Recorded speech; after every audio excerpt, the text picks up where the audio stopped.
Welcome to Disruptive Successor, a show for next generation leaders in family businesses and entrepreneurs who want to disrupt the status quo and take their existing business to a whole new level. We all know that what got us here isn't going to get us there. This show will provide inspiration, advice, and resources to help you create massive impact. This podcast is sponsored by myself, Jonathan Goldhill, and my company, the Goldhill Group, where we provide coaching for growing companies.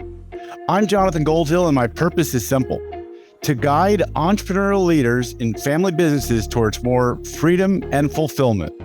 I want entrepreneurs to get clarity around the changes that will make them and their businesses more successful so they can experience the same freedom I've enjoyed in my life. Our proven practices challenge business owners to think differently about their business and how they're running it, and quite literally become game changers in our clients' companies. Learn more at thegoldhillgroup.com website, where you can schedule your free strategy session. Hi, it's Jonathan Goldhill, and welcome back to another episode of the Disruptive Successor Show. My guest today developed a course on how to buy a good business at a great price that has sold over 100,000 copies and has over 200 published articles to his credit. Ray Dalio hired him to teach one of his sons the art of buying small businesses. And he's appeared in Forbes, the New York Times, TheStreet.com, Entrepreneur Magazine, and Inc. Magazine. His mission is simple. It's to help people realize their dreams of business ownership. Richard, welcome to the show today. Thank you. I appreciate you having me. So you've got a pretty interesting background there. We're going to talk. Let's first get the Ray Dalio piece out of the equation. So people, and for those who don't know Ray Dalio, give us a little background on who he is and his hedge fund and the success. And then tell us a little bit about your backstory, how you got into working with Ray Dalio, and then at some point we'll probably cover how you got into this business to begin with. Okay, perfect. Happy to do so. Ray Dalio operated the largest hedge fund in the world called Bridgewater, and anybody who has any exposure to the financial world knows him. He's I guess he's considered the icon, the godfather in the hedge fund world, uber successful. I think he's rated as the most successful investor ever as far as returning money to investors. For me, it's very different. My view of him, he's just my buddy's dad. And so I see him with a different lens. And he hired me in 2007 to mentor his son, Devin, to help him buy a business. Devin ultimately decided after probably about 6 months, they were just starting their family office at that time, which only had a few employees. Now it probably has 150. And that's family office that manages their family's wealth. And Devin went back to the family office. He became the co-CEO, ran that business for many, many years. And then in 2017, decided that he was going to leave that. And he wanted to satisfy his entrepreneurial itch, as he used to say, and wanted to get into acquiring businesses. And he and Ray approached me with the idea of going into partnership and opening up an investment company where I could mentor Devin and teach him how to acquire businesses. And we worked together. Well, I was going to say side by side, but face on. We had one office. We had several offices, but we decided we loved sharing an office. So we sat straight across from each other and worked for several years together. And he and I were very, very close on a personal level, close like brothers, and had a terrific business, wonderful relationship. And unfortunately, on December 17th, 2020, he was killed in a car accident. Mm-hmm. And we had made a number of investments. And at that point, we decided to wind down the business. The business was stood up for Devin. Ray was our only investor. I guess when you have an investor like Ray, you don't need other investors. Ray was, right. but Ray Ray let us do our own thing. He was great. I mean, we couldn't have scripted a better investor. He let us do our own thing and find our way as we were trying to figure out what we wanted to do. We kept our investments, and unfortunately, Devin's passing, which was devastating of course, for myself, his family. I mean, my impact on me was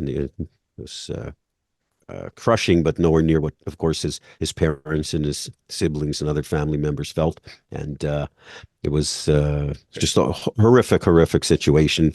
And so when you ask me about Ray, Ray is Ray's my buddy's dad, and he's got Yeah. these wonderful accomplishments. And people are always curious and ask me, "Am I intimidated or whatever?" I mean, I hold him in awe because of his accomplishments, but I'm certainly not intimidated because we have this magnificent relationship that we continue to have to this day, and we share. We're able to share a lot of stories about Devin because Devin and I we used to joke, Devin and I, we spent more time with each other than we did with our spouses, and it's not because we don't love our spouses. We were just very involved in work and very, very close. And so, my relationship with the family is, we're bound to each other for eternity because of Devin's tragic accident. But Ray is a wonderful, wonderful man. He's just a down to earth one of the boys. He just happens to be uber successful, but he's just a down to earth, humble, wonderful guy, and fair and generous, and incredibly philanthropic. And my relationship with him on the business side was, on a scale of 1 to 10, was probably a 20. Wow. Well, I have to say, and a little plug for his book, which I believe is called Principles. I listened to it, and I highly recommend listening to it. I did not finish it. It was a very voluminous book, but listening to him read the book in his voice, the authenticity, the warmth that comes through, he's just such a genuine person.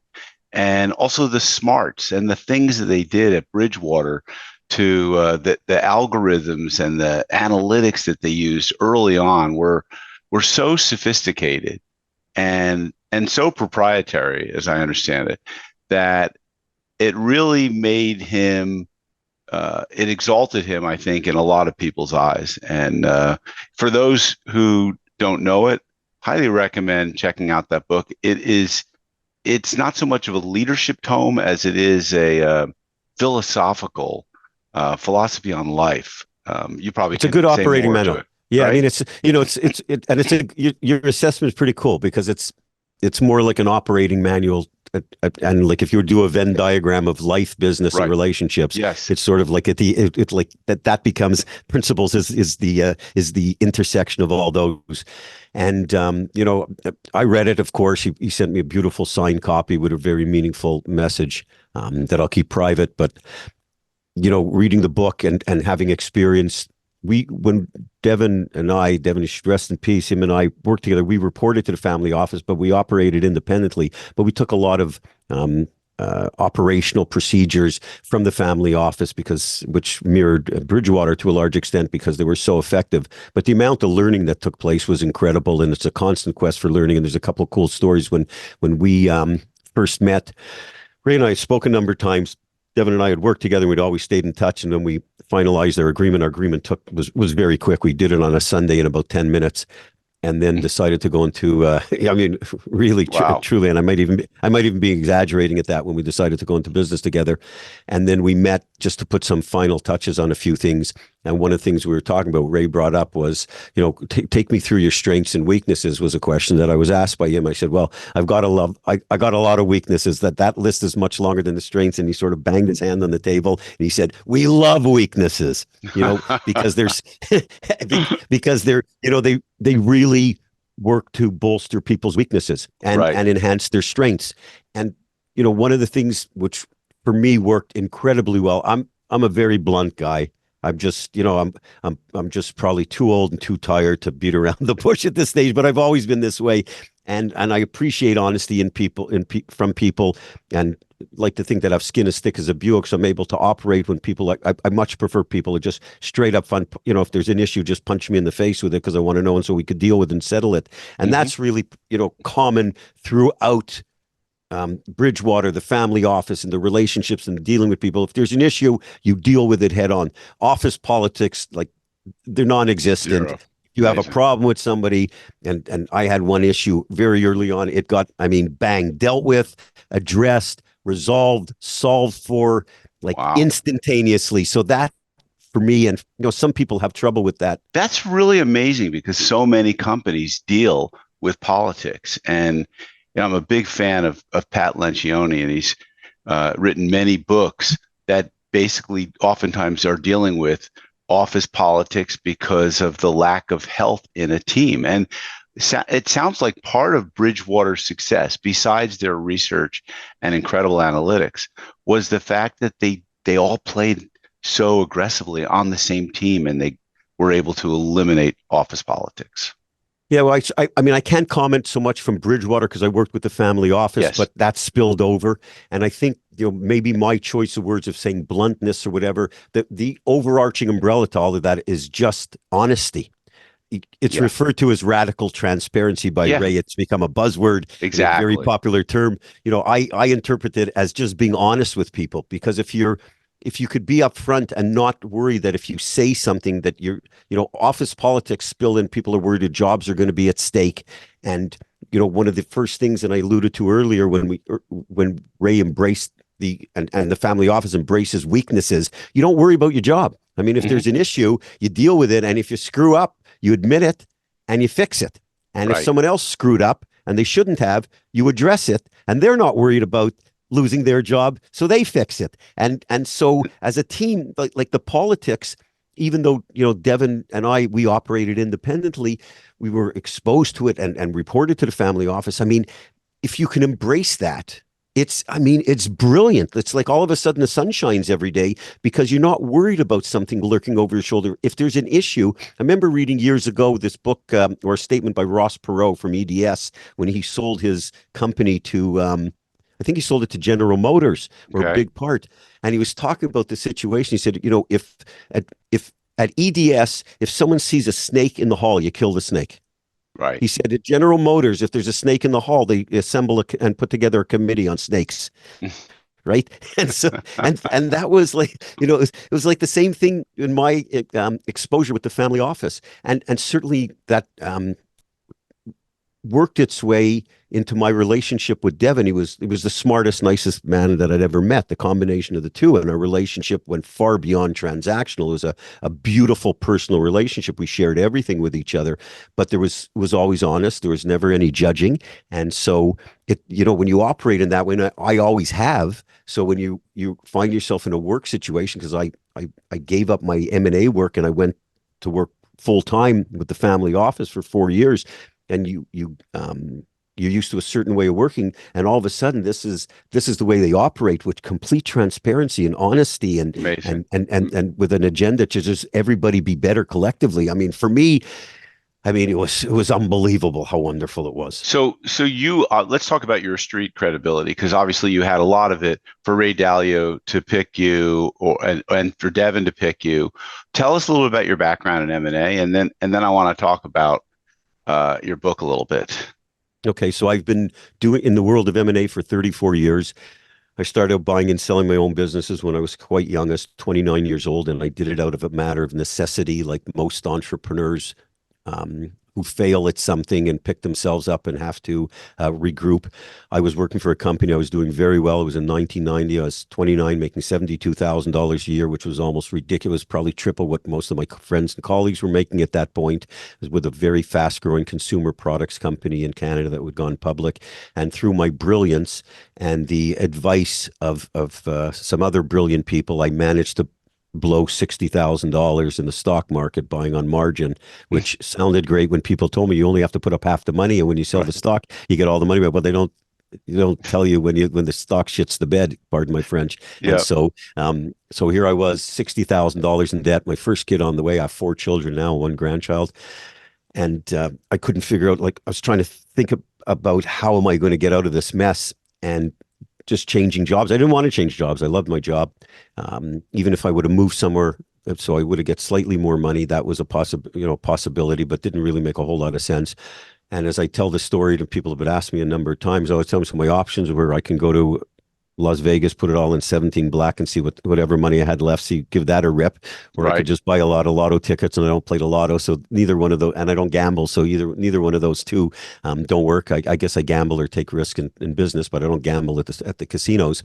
And then recognize that the only way that I could do this, recover the money, because I had a little bit of money left, not much, was I had to get into my own business. I had to put myself into a situation where I didn't have a ceiling on my earnings, because I had to recapture the $60,000, after tax money, and with a child on the way, and I didn't want to spend the next 15 years paying this off or trying to recapture it like some people do with student debt. And it was just not the scenario that I wanted. So I ended up making the decision that I was going to go into my own business. And I continued along the veins of what I was doing, the consumer products business. And quite early afterwards, I started looking at opportunities to grow the business. It was a small business, but it was doing okay. I was able to make pretty much a little bit more than I had been making before. Not much, but I saw the path was good, and it was just going to take time.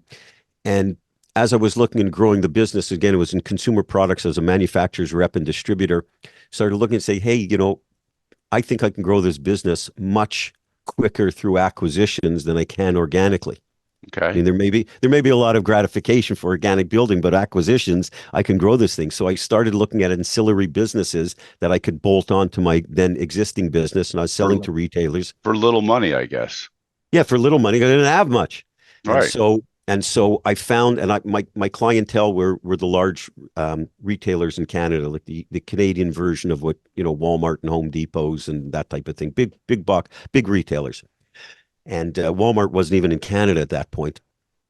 And what was a problem was every time I'd sell merchandise in one of these retailers and I went to see the displays, they never looked anywhere near as nice as I presented them to the buyer, or the buyer had them in their showroom, because customers were either store staff wasn't putting them up properly, or I was doing ad events. The merchandise wasn't even getting onto the floor.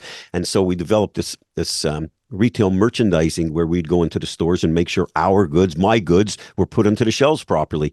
But I was doing it in a very limited geographical area, and there was others in the business that were doing it as well. Very, very small pockets of geography across the country. And Canada is a big country, bigger than the US, with 10% of the population. So you can imagine the way these stores are spread out. Yeah. And I started to think that was going to be the future of retail. Like, as a supplier, you would have to make sure you own the goods until someone buys them and they don't return them. And that's still what vendors face. And so I bought a small retail merchandising company that was based in the east coast of Canada. When I say I bought it, I couldn't afford to buy the company, but I convinced the owner to roll in his business with mine, and then we would have Eastern Canada covered, except for Ontario, which was a huge market, and that worked quite well. He was a bright guy, had some good systems, and said, you know what, we got to really make a mark. We got to roll this out across Canada. And started looking for companies that were doing something similar, albeit on a very small basis, but they could have the personnel. And bought 3 other companies and rolled them in, and suddenly had a national presence. And that stunky little business that really was out of pocket, was less than $100,000, turned into a $4.5 million business. And keeping in mind, when you figure Canada versus US, that would be like the equivalent of a $45 million business in the United States. And this was in the 1990s. It was pretty significant. That's amazing. And it was amazing. And we were selling labor, right? So the margins were obscene. And you learned growth through acquisition is a much faster path than organic growth. That's the light went on. Exactly. And so then it just continued, and you just continue doing M&A, but outside of that industry, I assume, in other businesses. I did some other businesses. Transactions. I learned some terrific lessons when I bought businesses that I wasn't skilled to operate, and they went sour pretty quickly. And that's a big part of what I teach, because you may be a good operator, but you have to marry your best skill set to a business that needs it when you're going to take over a business. Because if you just, and one of the things that people do is they confuse expertise with experience. Just because you've been experienced in the healthcare industry doesn't mean you should buy a healthcare business. It's what you've done in healthcare. And so I carried on till 1996, and I ended up getting the distribution rights for Eastern Canada for Sega Video. My servicing company helped someone do a study that they were able to present to Sega that they should change their distribution in Canada, and I acquired the Eastern Canadian rights, and that business exploded. My business went from like a couple of $1 million a year to $30 million pretty quickly, and nothing to do with my brain. I just happened to be in the right place at the right time. I mean, I take zero credit. I was just really lucky, like really lucky. And I ended up selling my business back to Sega, and I knew that would happen, because when you have those type of relationships with a manufacturer company, and you're just a small part of the distribution, as soon as you get too big, they typically want to take it in house. And when that happened, and I decided to move to South Florida. And my kids were young, and I wanted to get out of freezing cold winters in Montreal. Of course. And well, of Why not? course, yeah, of Yeah. course. I mean, Right. obviously, right? Right. Obviously, who wants to shovel snow till they die? Yeah. And I moved to Florida, and I got involved in a one enterprise just for more as a bridge. And then I started looking at businesses to acquire again. I got my feet settled down here, and I was close to making an acquisition. It wasn't a big one; it was about a little over $1 million. And I don't say it wasn't a big one to be belittling or dismissive. It just, it wasn't a massive. It was a nice small business, Hmm. and they were the South Florida distributors for Maytag commercial washers and dryers, and sold to laundromats, dormitories, etc. Okay. They also had a component. They also had a component where they put their machines right into dormitories and condominiums, and collected the revenue, did a revenue share. And I like the business. I I like like that the business model. yeah, I Recurring, like the bit. somewhat Yeah, of a recurring revenue without the subscription, but without the subscription, it ka-ching, was ka-ching. Yeah. exactly. So your assessment, your quick assessment was exactly Yeah. my assessment. Yeah. And then when I started digging into the business, the financials, because they had a number of different companies, one that did parts and service, one that did repair, one that put the machines into the condos and dormitories, and another one that sold the machines, right, the washers and dryers. Hmm. The owner, and I'm not suggesting that was committing fraud, but he was commingling everything. I mean, there was revenue coming. If he needed money for one business, he was taking it out of one, paying Oh, salaries yeah. out It of gets another. messy. Yes, the whole thing looked like a pile of spaghetti, right? And Hmm. I just couldn't get to the bottom of it. There was no way I can get to the bottom and figure it out, because the I wasn't going to take the business that put the current machines into those condos and dormitories. I could on a going forward basis, but Right. I just couldn't make sense of it. And I'm reasonably bright. I'm not the sharpest guy in the room, but I'm reasonably bright related to numbers.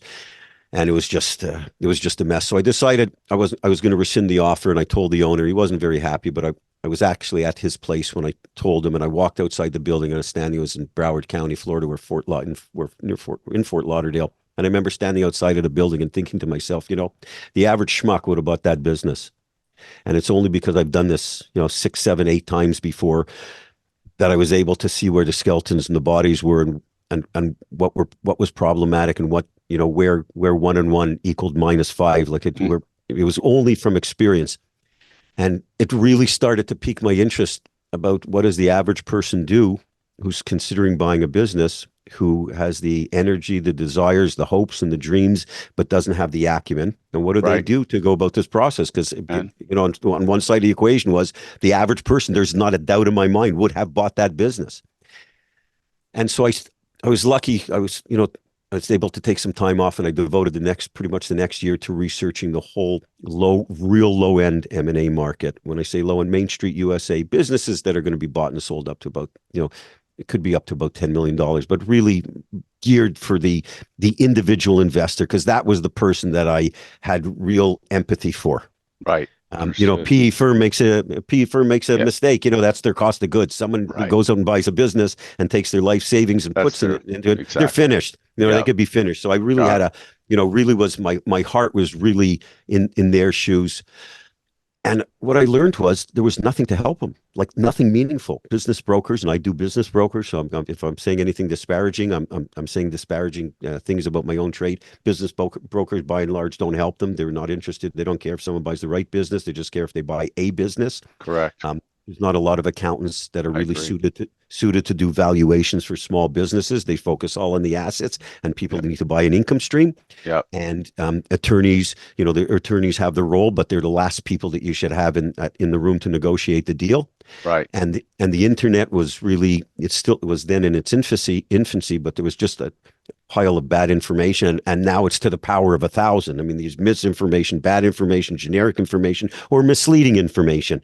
But going back in time, I said, hey, there's nothing for these people. And I had looked at hundreds of businesses over the years and kept great notes of everything that happened. If I did this, what happened? If what was the outcome? If it was a bad outcome, what did I do? If it was a good outcome, kept great notes. I said, I'm going to put this into a course.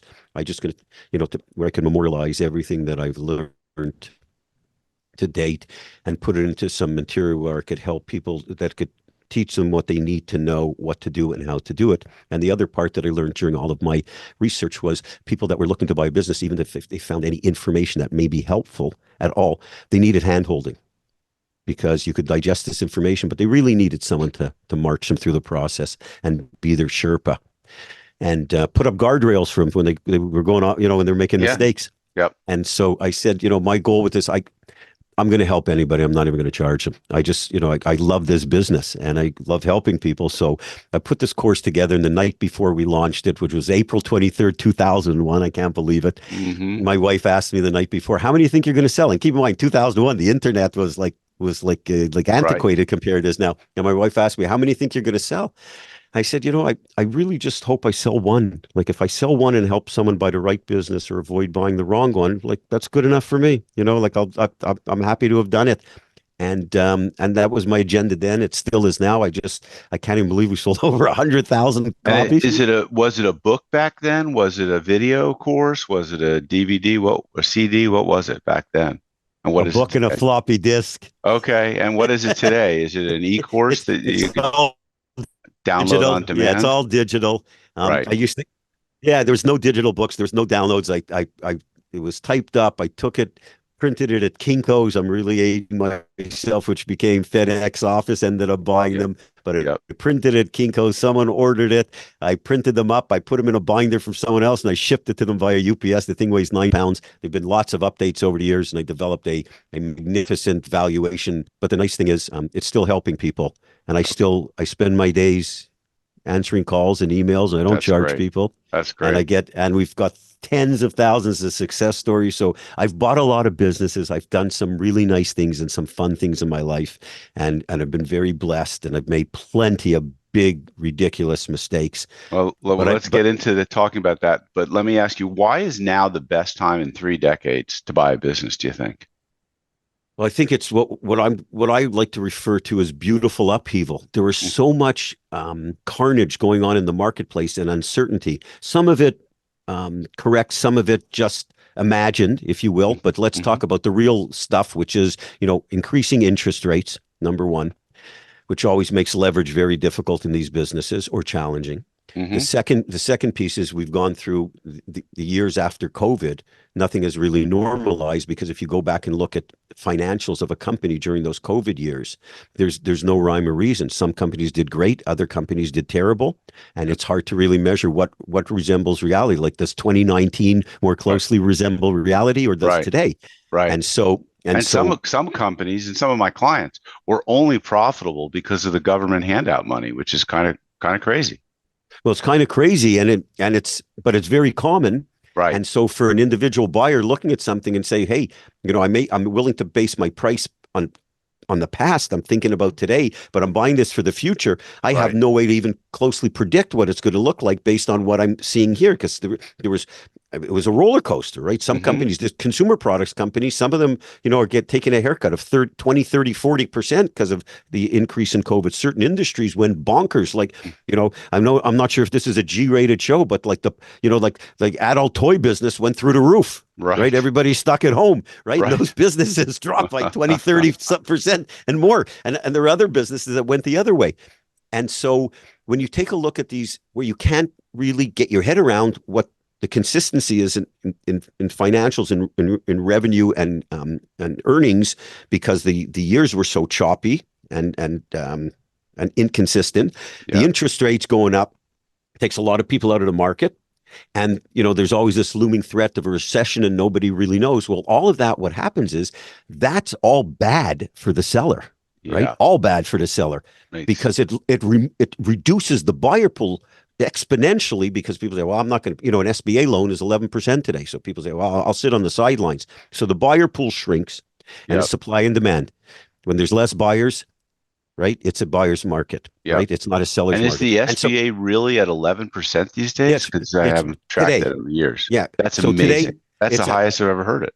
It's Wall Street Journal rate plus 2.25 to 2.75 is the high. Today, as we're talking about, I don't want to date our time together, but it's as we talk together, I think it's 11.25, 11.5%. That's crazy. So, it's whacked. But you know what? When you think about it this way, it is very high compared to what we're thinking about. But also look at it this way: the difference between getting a loan at that rate versus 6% on an SBA loan, because it's amortized over 10 years. Every $1 million costs you $40,000 a year extra. Right. It's not that crazy. So Mm. all you need to do is go back and get the seller either to lower the price, because when the buyer pool shrinks, it's a Right. buyer's market. Right. Your terms and even performance-based deals and saying, hey, this is what you did in the past, but you can't even prove consistency. We need to have a big earnout component to make sure that this revenue remains the same. Plus, the interest rates are gone bonkers. So I can't finance the whole thing. The banks are giving you less leverage. At some point in the heyday, they were leveraging, three, four times the earnings. Now it's 1 to 2. So sellers have to finance a bigger portion of the transaction. And so all these things are just incredibly favorable for buyer terms. For the astute buyer who looks at them and say, hey, that 40 grand that everybody's panicking about paying extra to the SBA, right? I can just go back to the seller and say, I'm not taking $1 million loan with the SBA. I'll take a $700,000 loan with the SBA. You finance 300,000. I'm not paying you anything. I want a holiday on that for a year or two, or I'm only going to pay you interest for a year or two, right? At a lower rate. Right. And if they want to sell their business, that's what a seller's got to do to get it to the finish line. So from a buyer's perspective, I think it's just a beautiful time to buy a Amazing. business. So if it's so favorable, then why did 90% of the people who begin to search to buy a business never complete a deal? Pretty crazy statistic, right? Yeah, crazy. Also, Crazy, like devastating. I mean, it's really it's crazy, and you can't argue with the numbers. And what happens is people go into this process. Let's say you were thinking about buying a business, and you've written a book, maybe other books, you run podcasts, you're a successful guy, you have a level of business acumen. But what do you know about buying businesses if you haven't bought them? mm-hmm. And so people who look at this, their first inclination was, how hard could this be? Right. Maybe it's like buying a piece of property. They're going to go online, they're going to look at businesses for sale, and they'll speak to a business broker, and a business broker is going to help them and guide them and massage them and tell them how wonderful they are and the financing. And then they jump into this process and they start, first of all, most people have no idea what business is right for them. And so they start spending countless hours searching business for sale listings, have no idea what business is right for them. And they make no progress. So they start getting in contact with sellers, and the numbers don't match up, or the brokers don't respond to them, or they can't figure out how to value the business, or they don't know how to go through due diligence. And there's 23 steps in the process. And they start going through this because they're misinformed, and they start looking at this process, and they start going through it, and they realize in short order or long order, they've made no progress. Right. They don't even know how to make an offer. There's nobody to help them. Right. And so when you go through the list of why the failure rate is so high, first of all, lack of knowledge, lack of experience, lack of expertise, and knowing where to get the resources. And you also have now on the internet this proliferation of this complete bullshit programs. People out there say, buy a $250,000 cash flowing business for no money down, close the deal in 30 days. It's like the hucksters. It's real scam artists. Yeah. And so and they sell them for thousands and tens of thousands of dollars. So people get sucked into this thing. And so you have that combination, and with lack of knowledge, let's just call it a complete lack of knowledge, and the internet with bad information, but put it into the bucket of lack of knowledge. Then it's the piece of the right business. If you don't know what business is right for you, no matter how many business you look at or think it's a good business, you don't even know if it's right, if you're the right person to operate it. So you start getting concerned, I can't operate this business. And then the third part why the rates are the failure rate is so high is a lot of people are looking for a perfect business, and it doesn't exist. Yeah. Every business has warts. Every business has blemishes. That's the life of an entrepreneur. You can't treat the incidents as catastrophes or the catastrophes as incidents, but understanding that it's not going to be perfect, and you have to solve for some of these. And that's, you can mitigate the risk significantly, but there's always going to be a little bit of it, and it's never going to be perfect. So when you take those three pieces of it, and the lack of knowledge clearly being at the top of the pyramid, right, it's like a recipe for disaster. And let's look at the flip side of the coin here.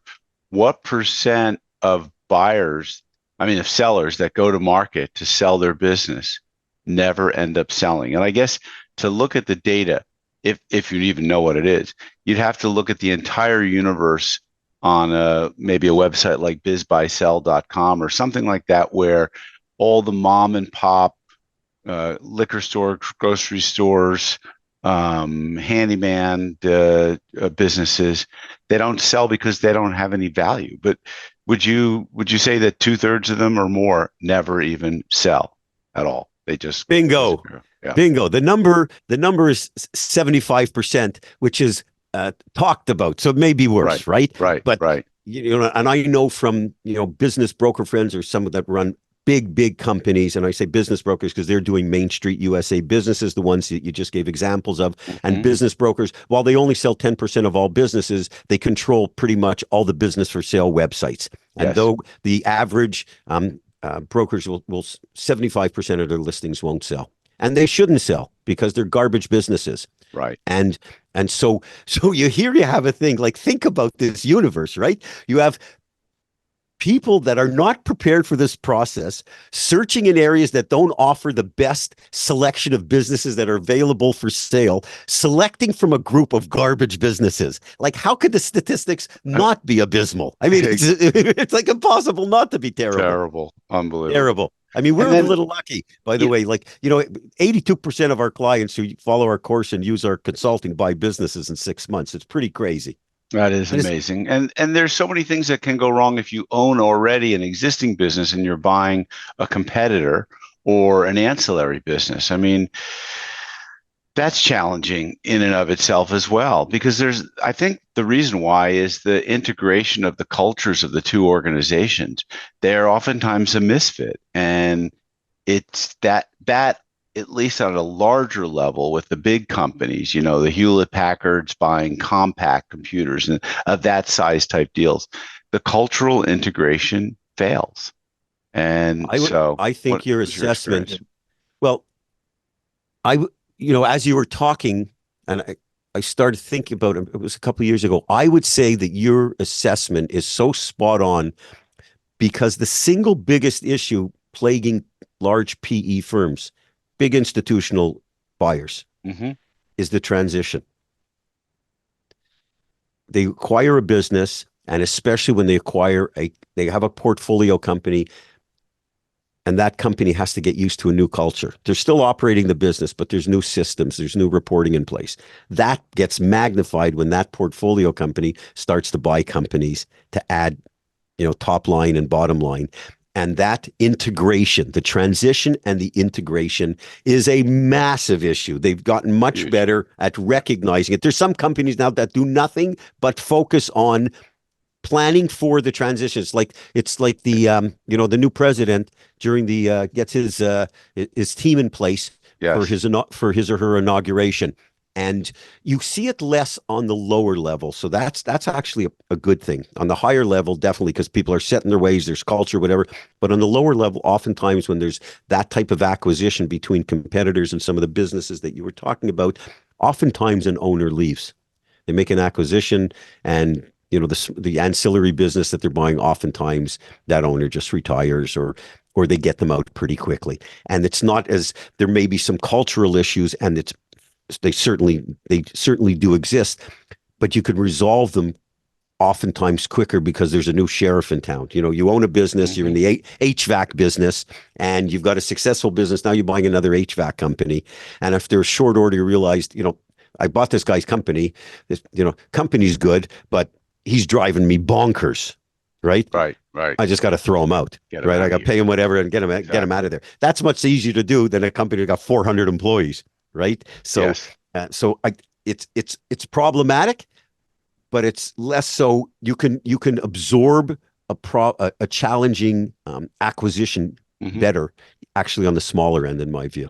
Interesting. Now, is any of that what we just talked about covered in your course, in your book? Yes. So there's the process of buying a business is going to repeat itself over and over again. One of the nice things about buying a business, I used to tell people, one of the beautiful things about a business, I could die and come back in 20 years and I probably have to rewrite 5 pages out of the 548. Maybe the interest rates have changed, what have you, but the process remains the same. And it does the same if you're a business owner, you're looking to buy an ancillary business or a competitor.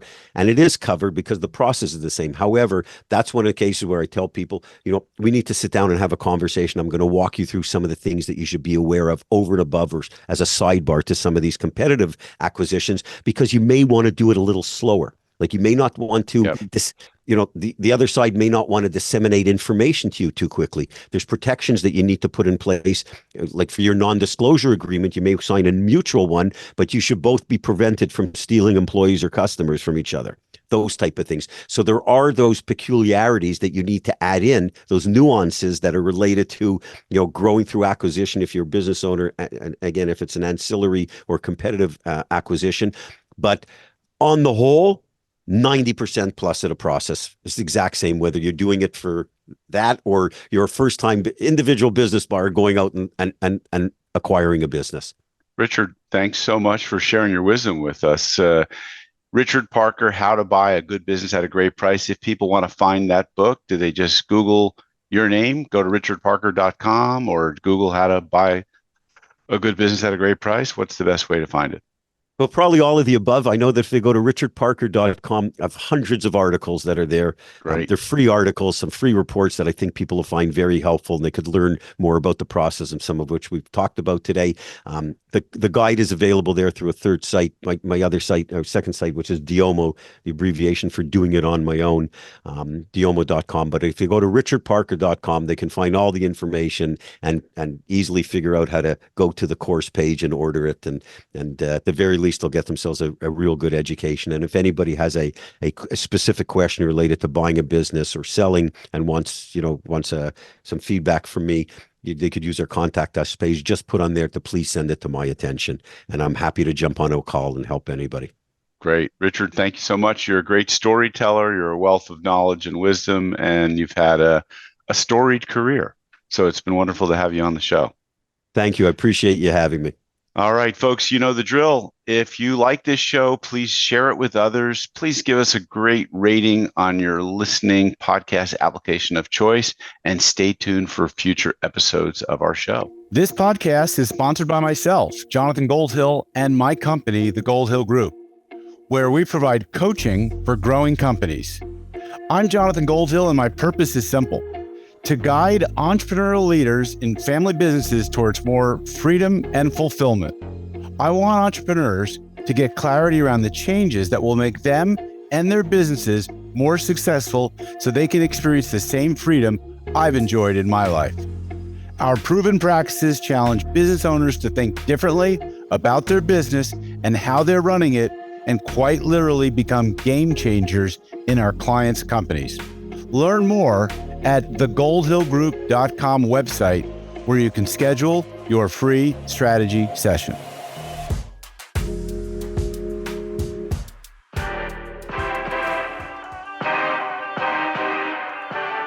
Thank you for joining us on the Disruptive Successor Podcast.